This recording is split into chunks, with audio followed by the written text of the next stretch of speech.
just said, I'm not the dad. By July, I was done. I told her, if you're not going to follow the agreement, neither am I. And so I quit paying her. I asked her if I could keep the baby. She said, once you pay, then we can discuss. I told Hadley I wasn't paying her, and we got into it. She's like, you have everything you need to take her back to court. If I stop paying, all the judge is going to hear is that I Imagine finding out that the child you've loved and raised for years may not actually be yours.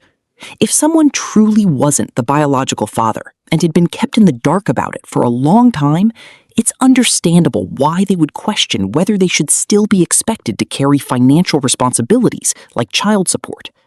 Situations like these can completely change a person's life and often involve painful emotional and legal battles. In today's video, we'll be looking at some of the most shocking and heartbreaking stories of men learning that the children they believed were theirs may not have been biologically related to them. Trust me, you won't want to miss these unbelievable moments. the dad. By July, I was done. I told her, if you're not going to follow the agreement, neither am I. And so I quit paying her. I asked her if I could keep the baby. She said, once you pay, then we can discuss. I told Hadley I wasn't paying her, and we got into it. She's like, you have everything you need to take her back to court. If I stop paying, all the judge is going to hear is that I stopped paying child support. I was saying, but I was at my breaking point. And then I hear from my mom. Now she's telling my parents that they can't even see the baby anymore because I refuse to care for her.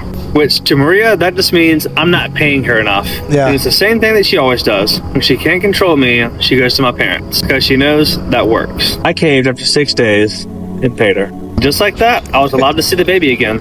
How they had brought up DNA test, and me thinking court was imminent, I thought it was a good idea to go ahead and order it. So that weekend when I had the baby, I decided to do it. So me and Hadley are just laying on the couch, laughing about something, and that's when I get a notification. It's an email from Paternity Lab. After I open this email, I read it, and I think I'm reading it wrong, but I scan it 3 times, and I see 0%. I look at Hadley and I say, I'm not the dad. And I just drop my phone. And she picks it up and she says, you're reading it wrong. You know, she starts scanning it, you know, and zooming in, and I'm over here just with my hands over my head. She looked at me and she said, you're not the dad. And it just felt unreal. I felt shock. And that's when I immediately called my mom. Whenever she answered, I just said, I'm not the dad. She didn't know us taking the test. It was a complete shock to her. She yelled at me. She said that's not real. There's no way. At one point, she was like, there's no way. Y'all have the same eyelashes. Y'all have the same toes. And wow. I said, Mama, everybody has eyelashes. I just looked at everything. So after a week, there's this incredibly weird, silence. I feel this pressure on me to make a decision, and I'm trying to tell everybody what else to do, and I don't even know what to do myself. And one night Hadley comes up to me and she says that, hey babe, we can just pretend none of this happened. Whatever you want to do, I support you 100%. And after thinking on that, it was definitely an option. No one else knows. We could just go on, continue with the regular lives. I wasn't thinking about Maria and how she treated me at this point. It was just me thinking about my relationship with my daughter. Exactly. I think 2 days went by, and all I could think about during those 2 days was how unfair it was that the real dad had been robbed of all this time with her, all those special moments that I spent with her. That is something that he never got to have. I felt like I was taking that if I was to not tell the truth. So at this point, I still haven't made a decision.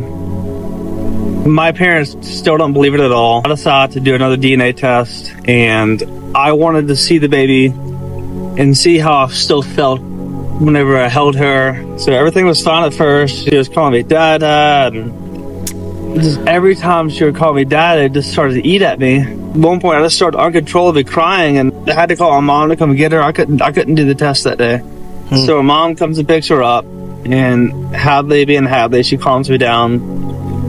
And the next morning, I know that I still need to do the test. So my mom brings the baby back down, and that's when we did the second test. I knew exactly how the results would be. And I knew this would be the last time I see her. And that was the single most worst day of my life. Sad. And as I'm trying to grieve this, I still have to keep quiet. I'm trying to talk to attorneys. I'm trying to keep my cool.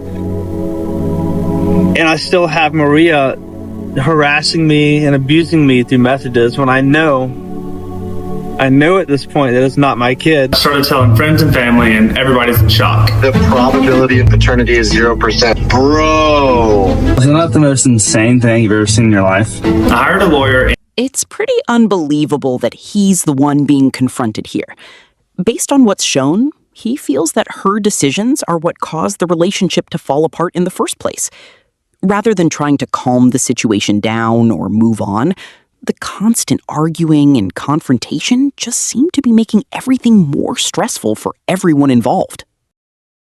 Friends and family, and everybody's in shock. The probability of paternity is 0%. Bro! Isn't that the most insane thing you've ever seen in your life? I hired a lawyer, and he said, do not contact Maria again until she's served. For the first few weeks, I was just sad, and then there was this moment. Hadley and I were just sitting there, and she kind of mumbled under her breath, I can't believe she called me a whore.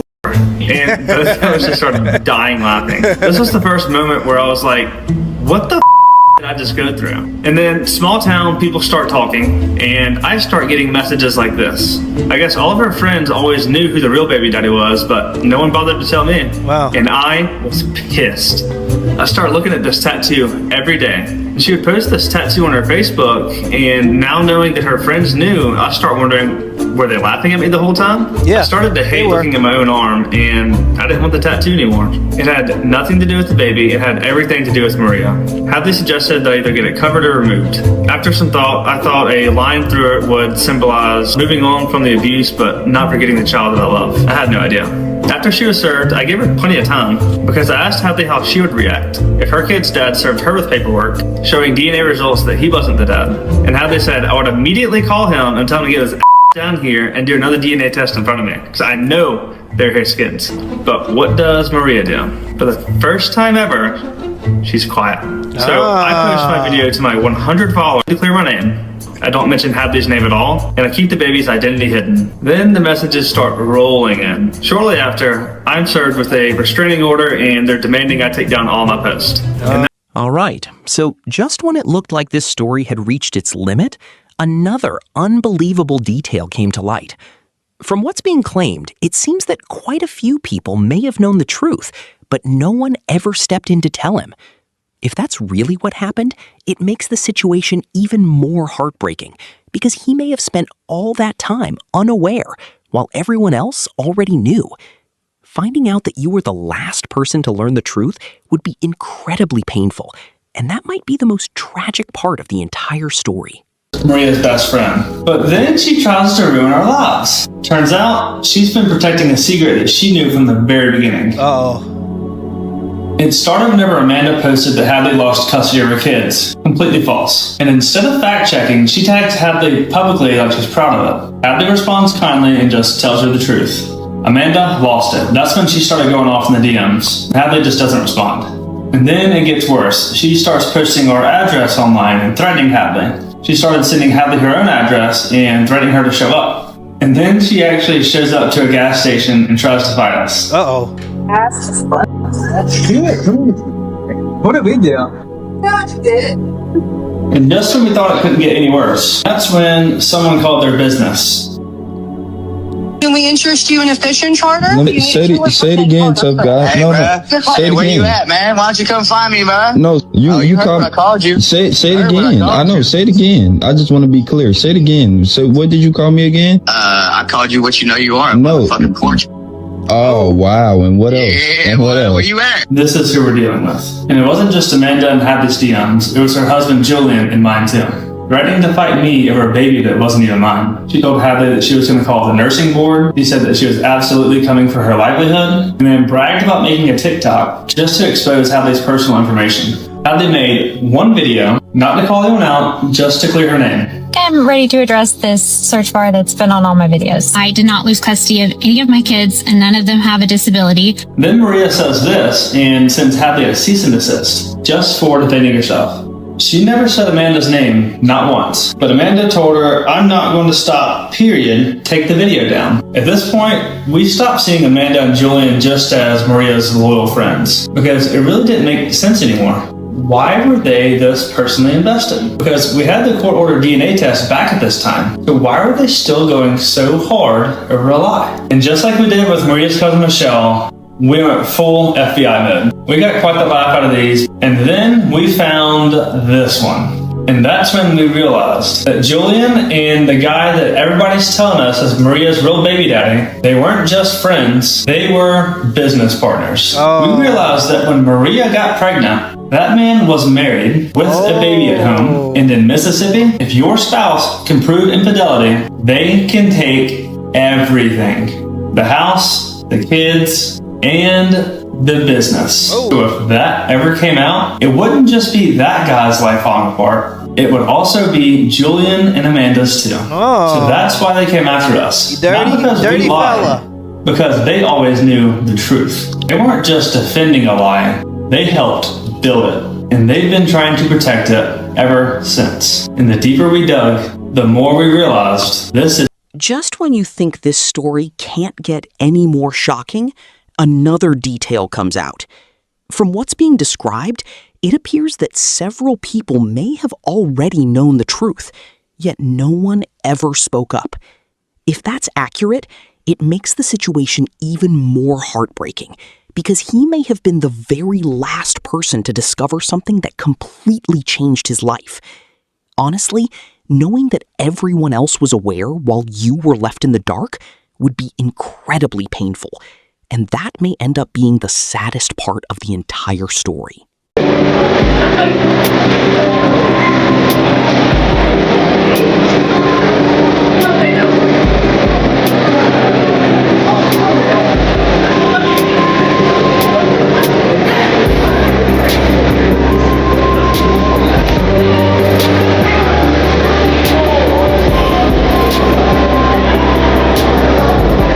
Well, this situation escalated quickly.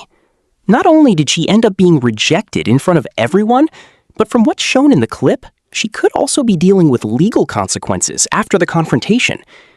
It's a good reminder that acting impulsively in the heat of the moment can turn an already bad situation into something much more serious. In the divorce, people, I found out that my beautiful girl right here was cheating on me this whole time and had someone else's kid, huh? Ain't that right, baby? Talk to the camera, come on. Tell them what you was doing. Oh, she don't want to show a face. It's okay. Divorce, can we say divorce papers coming? Huh? Can we say? That escalated quickly. She just now getting home? Ain't that right?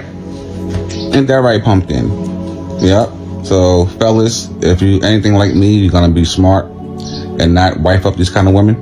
You know what I mean? You hear over here crying because I already served her. Yep. She did too many times. Ain't that right? Stop. I know, stop. I know. I get it. I know what's going on here. Fellas. Be loyal to yourself, because they won't be. You understand? This is what you deal with. Huh? Coming home all late hours of the night. Huh? You still tired? Are you making me my breakfast? Huh? Are you making breakfast? Peace out, people. This is my life. From what's shown in this clip, she doesn't seem to fully grasp the impact of her actions.